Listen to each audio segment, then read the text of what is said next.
Only if you get a 3.0. I'm gonna stay or above. way over here because John's got that key. You want the clicker? Good, take it away. Yeah, no, not at all. Okay, basically, Tim had asked me to put together some data representing our results both at the middle school, high school levels for last year. It took a little longer this year because the Regents' results were embargoed, and so recently, about a month ago, is when they were released, so we're going to get that information and include that in the presentation. The first part, what you're looking at, are SAT results for all of our students, whether they're junior or senior, taking them a second time last year, for their averages, and they compare that. There is not a regional average that I can find to compare to. But more importantly, one of the nice things about the SAT results is that we have the national average as well as New York State's average. So, as you can tell, in critical reading, we're well above the national as well as New York State meaning, in math as well, and also in writing. So, as a principal, I look at that and say, not only are we meeting the standards set forth by New York State on a daily basis, I also feel that we are meeting the needs of a national component that colleges would look at, that our students are well prepared as they commence high school and enter their academic institution of choice. Any questions as it relates to the SAT scores? Interesting that the national average is higher than the New York State average. Yes. Across the board. Yeah. And that's usually not like that. That, I wouldn't have expected that. You'll hear different things that SAT scores, colleges aren't looking at as much as they used to. We're still finding it's a pretty important piece to when you're applying to colleges. That it may not be the sole factor they're looking at, but they are looking at those results nonetheless. They kind of look at things that compare students nationally, and unless you're doing AP, this is really the only other standard that's in place that can compare students. And actually, it's also global, as you know. Students in other countries as well take the SAT that inspire to come to America with colleges. Any questions? All right, here's our AP results. And one of the most impressive pieces of our AP results is the fact that we've also increased enrollment. And when we decided that we're going to use kind of the theory of challenge by choice and encourage students to take an AP level course, that potentially, maybe some would say yes, some would say no, that the average would drop a little because you have some students really challenge themselves. Do we find that across the board? Not necessarily. So it's really mixed results right now. If we go back years ago, right, 7, 8 years ago, our AP Calc average was 1.3, and obviously we have more students taking that. Two of the courses, AP Language actually had 29 students take, and we also had 34 students take U.S. Gov and 29 take U.S. History. So those are pretty high numbers for a high school our size. A high percentage of our students taking AP level courses, and that's just one of our goals. And I think our teachers and our counselors have done a listen job really encouraging students to try to meet that goal. Again, AP is really important for any of you or anyone out there that has students going to college. It can really produce a monetary benefit to them. Many students enter college 36 credits. And all of you that have been in college know that's a full year of college basically paid for. So, and one of the luxuries we have here at Geneseo through your support and community support is that we're able to pay for exams. And instead of students paying the $91, $93, whatever it is per exam, the student can really challenge themselves without any type of monetary loss. And we do mandate that a student enroll in AP, that they have to take the exam. There's some districts you'll see allow students to take AP level courses, but it's more on an audit basis. And what I mean by that is they don't take the AP exam. And for us, we think that's really building a transcript with a false pretense. Because at the end of the day, what have you learned is not what necessarily you're taking. And that's an important philosophy that we shifted to probably about 10 years ago. I imagine, Tim, is that when we probably did it? The cost, you mean? Or? No, the mandated take it. Oh, it's, Yeah, So there we're was, practically a, when I first came back as principal, there was only a few AP courses, and for most of them, it really wasn't a question, but there was a couple that some kids were taking it and some kids weren't taking it. And it was, we just said, wait a second, if we're gonna call this AP, this is legitimately going on a transcript, then, one of the things that's gonna happen is every kid that's in that class is gonna take the assessment. So, it was probably around 2002 or 2003 that we said, all APs are gonna test all kids. And before that, it had been just a little hit and miss between how some classes operated. The reason the 3% or higher, I put that in there, that's pretty important, because that's usually the benchmark colleges look at. Your more competitive college, maybe you can say 4 or 5s on the AP exam, but if you get a 3 or higher, you're pretty certain to get that credit, especially at a state level university. Even some of the top private schools will accept a 3 on an AP as that you have met the standard to earn credit for that course equivalency at the college level. Questions as it relates to that slide? Mike, AP Calc, do you remember how many students last year? 7. There were 7 last year? 7 students last year, which for a school our size is still pretty good. Yeah. Because calc is obviously a subject matter that is challenging at the highest extent. And you have to kind of be accelerated in math to be able to get to the stage that you're prepared to take that. So, And last year was the first year, I think, for AP Physics, correct. correct? Yep. Right, that was the first year we offered it. Pretty well. Compared to the national. Yeah. I guess I was surprised that the national was kind of that Same with the world. low all the way. Yeah. And then, well, it must have been a tough AP US Gov, because that's the only one that all the way across seemed to be hard for everybody last year. Yeah, and that's a tough exam, but it's also, we had, 34 students take it. So, that's a lot of students in a class. That's over half your class take it. 2 sections of an AP class. Wow. Is it That's a lot World, of is students. World the one they do over 2 years? Yes. Yes, yep. And that's, for a lot of students, that's typically the first AP Right. that they take. Yeah. All right. Next slide.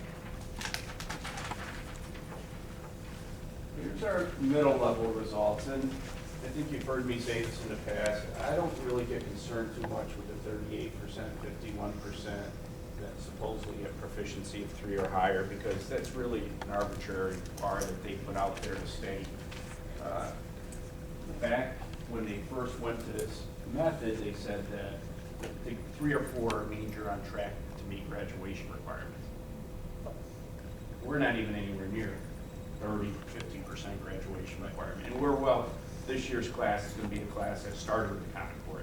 So this year's senior class was the first year that had to take all those tests. They're kind of the guinea pigs for everything. And obviously, as you can tell, we're going to have our graduation percentage is going to change, and actually our students are performing at a very high level. So I do think it's important to compare how we rank in the region. I think that's a better number. And if you see next to ELA, we have 57%, but I put the first. That means in our BOCES, we're ranked number 1. So for me, that's a really good sign. That means we're comparing students. Now, again, a little wrinkle are the number of refusals to take. That's a little wrinkle in data.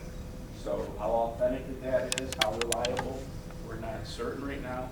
But I imagine other districts had similar comparisons for their high achievers that either refuse to take, as well as some of the lower achievers that. Now, one of the things that we do not do here is even hint along the students not to take the test, where there have been reports other districts sometimes encourage, and you can't, state tells you not to do it, but in a roundabout way to tell students, you are a parent, you may not want to take this, your child may not want to sit through the long exam. So whether you agree with the exam or not, for us, we do think the data you have to look at, and because it's really the only measurement we have at the middle level to tell us, does our curriculum match the standards? Are our students performing at a level that's consistent or better than most schools in our region. And as you can tell, absolutely we're meeting that standard.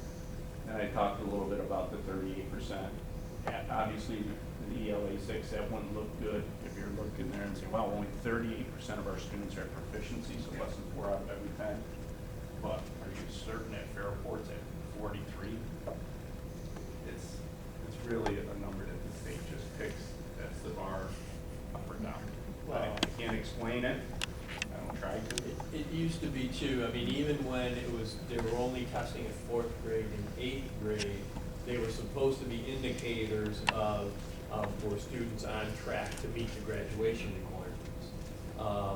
And this, likewise, these results are supposed to tell us, are these students on track to be successful, in their school careers? And, when you have 38% in ELA 6, that would translate to almost 2/3 of A class, So not that's- passing a Regents exam. So that says 38% are on track? Yes, right. Obviously, And- it works otherwise. And you go, and when you look at our, ELA, when Mike shows you the ELA Regents exam scores, they're not gonna look anything like this. And so, and I would love to tell you that that's because of the interventions along the way.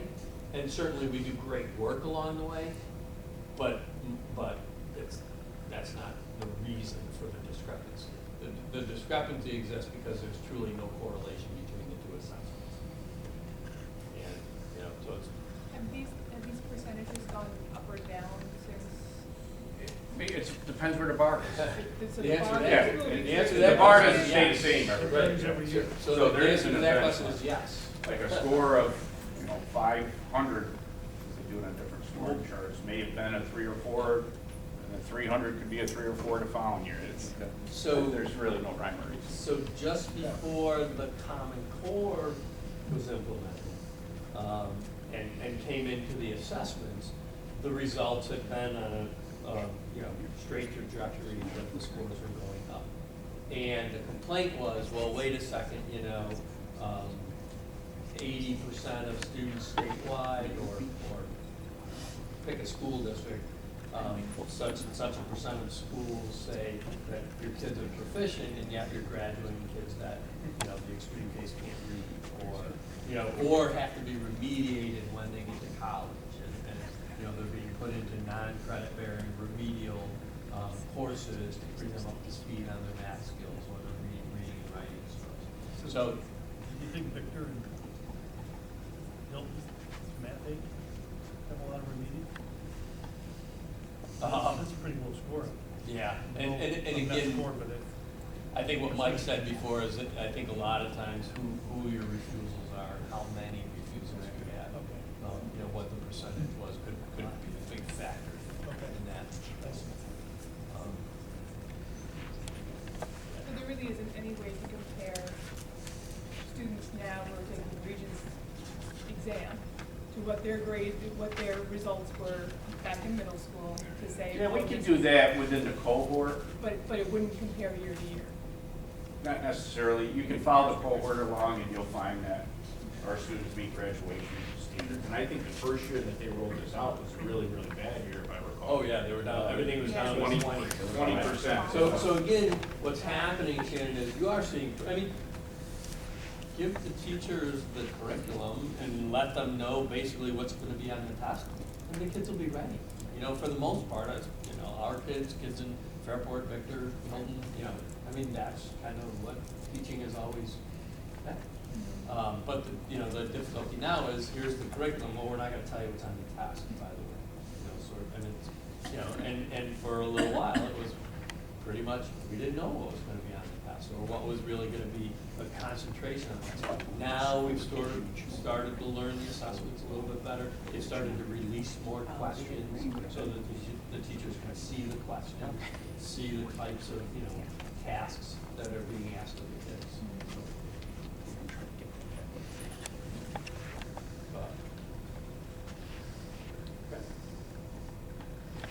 And again, this is a group that supposedly was 40%.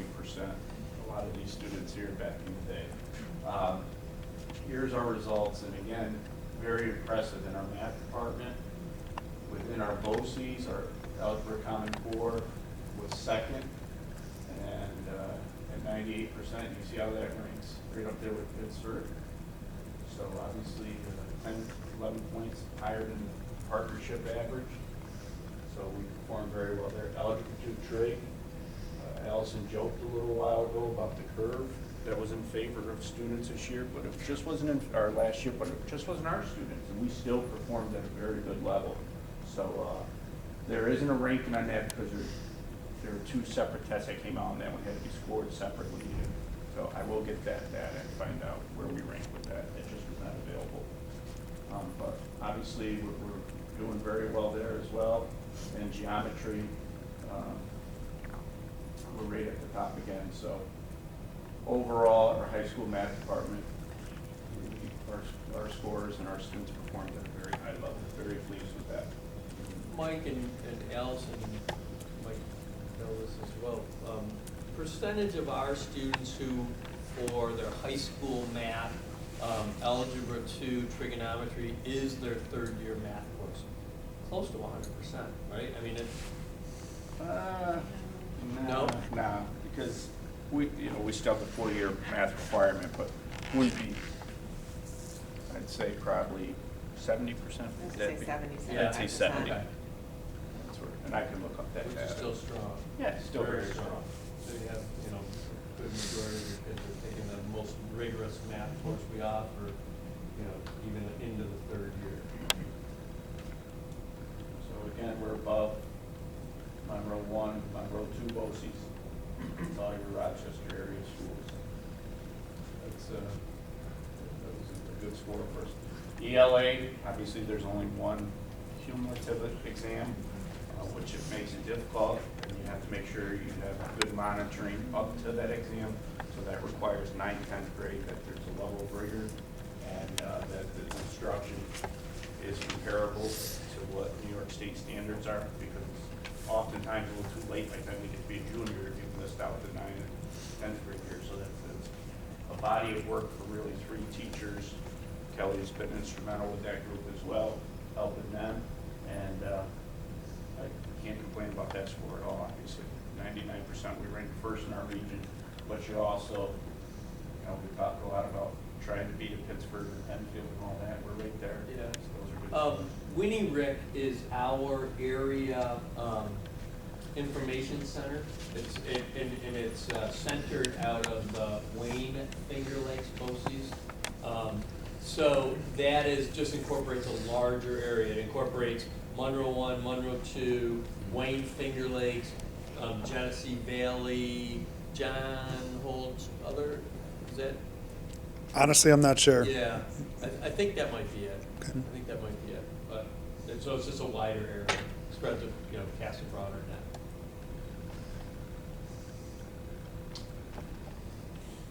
History department, the 2 big exams, global and U.S. history, typically 10th and 11th grade years.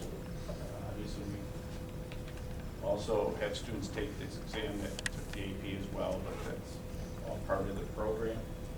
We performed very well.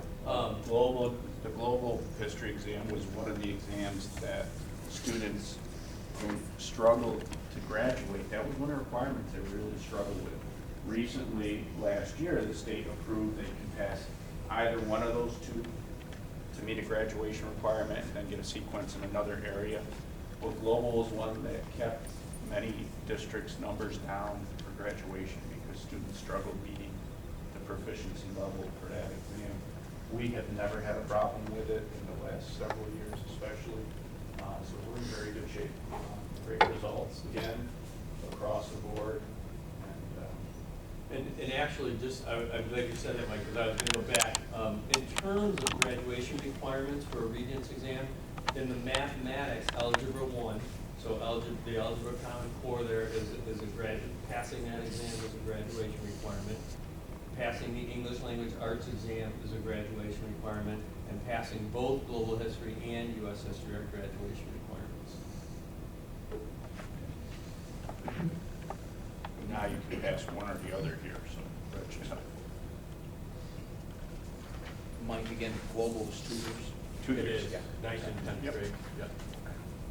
And a lot of those standards have changed, so that's good work being on They top used to of call that. it American history and world backgrounds. That's right. 100 years ago. Okay. Science department, Dating myself. living environment, we've always been near the top of that as well. 98% second, earth science, great results, chemistry, and physics as well. We had a good percentage of students take physics. Sometimes the numbers are a little, percentages may be a little different. We may rank a little bit lower, but some schools may not have as many students in their population take that. So that's why that can sometimes be low. But we had very good results again in our science department. We have a lot, AP, moving to AP physics was a big move for us.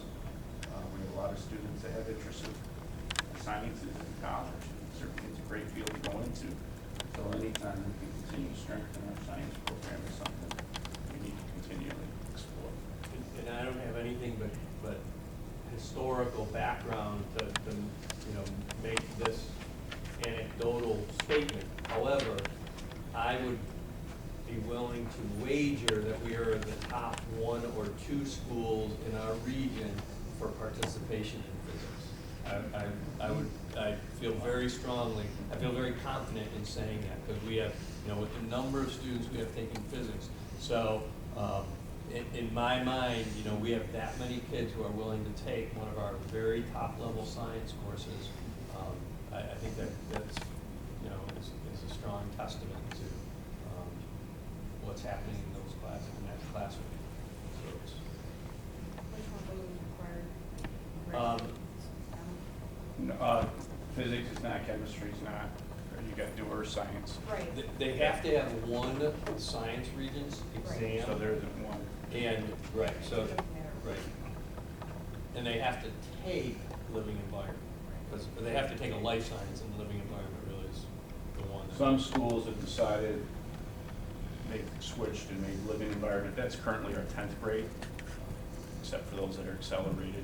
Obviously, they would take it as a 9th grader, but a lot of schools has flipped those two to get that graduation requirement out of the way, because they feel more students are successful on the living environment exam compared to earth science.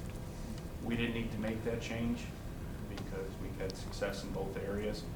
And when you make a change like that, it sounds simple, well, just flip the two, but it's really not, because you have to have a year where now you're offering both to catch your kids in between. And that just, but there's not a need to change.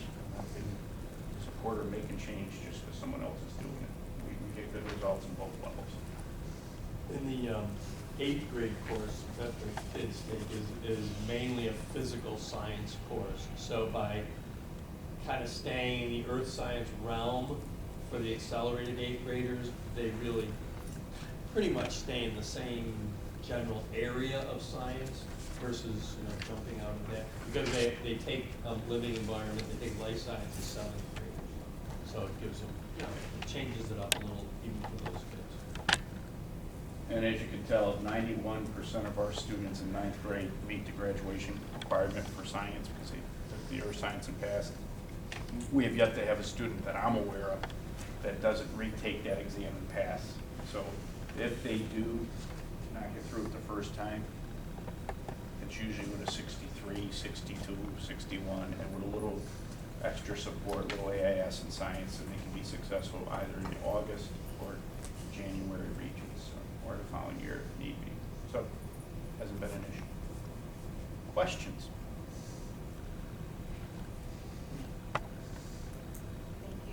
Thank you. Thank you. I think we're doing pretty good. Thank you for your support that allows us to do that.